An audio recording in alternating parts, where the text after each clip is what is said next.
Alright, so I'm going to show you what a tire sounds like that's flat. So on this trailer here, so you got a trailer here,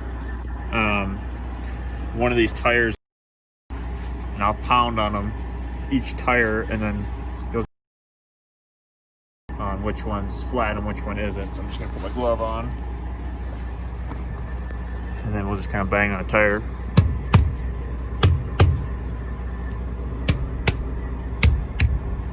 So as you hear, this one right here is a flat tire. This one's really flat. You can actually squeeze the tire with your thumb. You can feel it's pretty squishy, almost like a bike tire.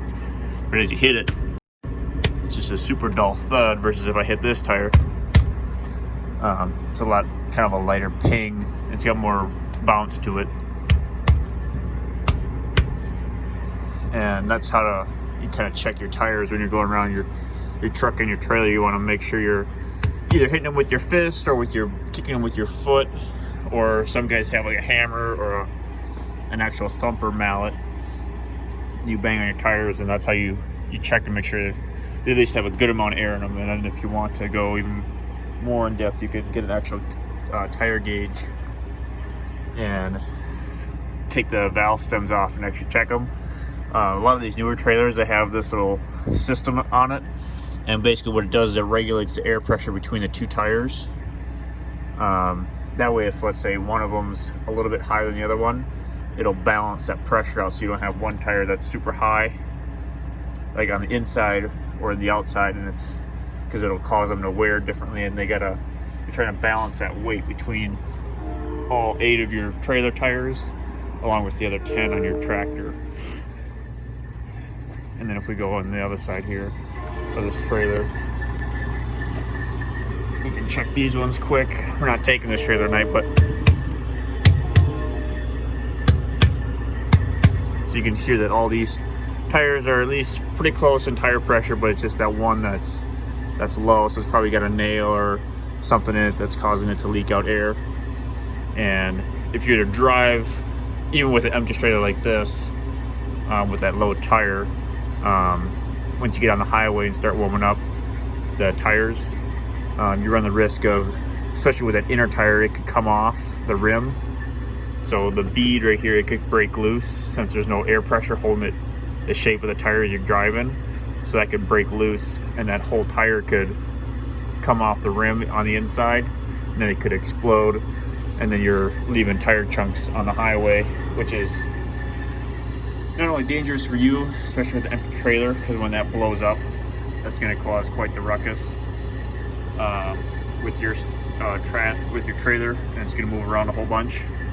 So you risk losing control of your truck and trailer and crashing and going in the ditch or even hitting a car.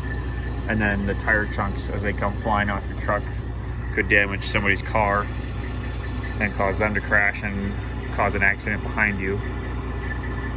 So it's always good to make sure you're checking your tires to avoid situations like that, especially when it's something like this where it's something that can be checked before you even leave a lot or start your night. You can always kind of get something small like that dealt with. So that tire might just need something as simple as being aired up, but in most cases there's a hole in it somewhere.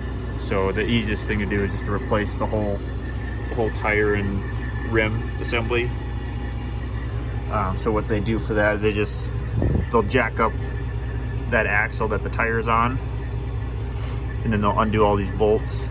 In that case, they'll pull the outer rim off, and then the inner rim is basically sandwiched behind this one. So then they just pull that one off as well, put on a whole new rim and tire that's aired up back in, and then throw the old rim back on, or the outside tire back on, bolt it all together, or put the bolts back on, make sure everything's torqued down to spec, and then you're on your way. And it'll only take about 10-15 minutes to do that. And then they'll just take that tire, they'll either fix it at a shop if they have one, or if they have the tools to do it there, or they'll they'll take the tire off the rim. So they'll take the rubber part off the steel, and they'll send that to a tire repair shop where they can either fix the hole that's in the tire, whether that be putting a plug in or whatever they have to do, or if anything, they'll just send the tire to get completely replaced. So what they do is they retread. So they'll take the tread portion off, and they'll put a whole new tread belt basically on the tire, and then they can just sell it as a retread tire, where the sidewalls are older but the tread portion is new. And some guys don't like driving with retreads, just because you run a little bit higher risk of having an issue with a blowout or a tire failure where the tread portion, so maybe this portion right here, fails because it's not sealed, it's not mated properly with the sidewalls of the tire here. But it's not super common that happens, especially with trailer tires. With tractor tires, or like your drive tires, it's a little bit more of an issue, because this is where your power is getting put down on the road. So you definitely want, a lot of guys don't like doing retreads on their tractor tires or their drive tires, just because these wear a little bit more than your trailer tires will. And if one of these blows, or if the tread comes off on these, that's when you really run the risk of having some serious problems when you're going on the highway. And if you notice, the tread pattern is a little bit different on your tractor tire, on your drive tires, and even like your steer tires on the front of the tractor are different. They're almost, the tread's almost perfectly straight.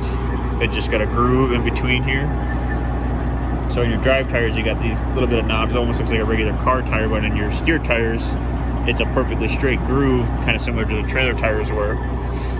And that's how you can kind of tell the difference between your drive tires, which are these, and then your steer or your trailer tires, which are got a different tread pattern on them for different uses. Like, so you want these to be as grippy as you can, because obviously this is where your power is coming from to get your truck moving. Versus your steer tires, all they're doing is just steering the truck which way you want to go.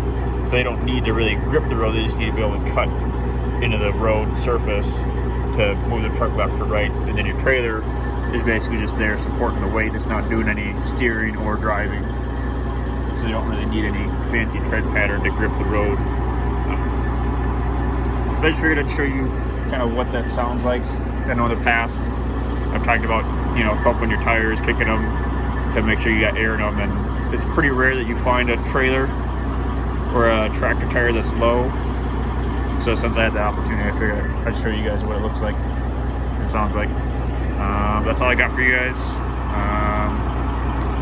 Look out for the next video. Thanks. Bye.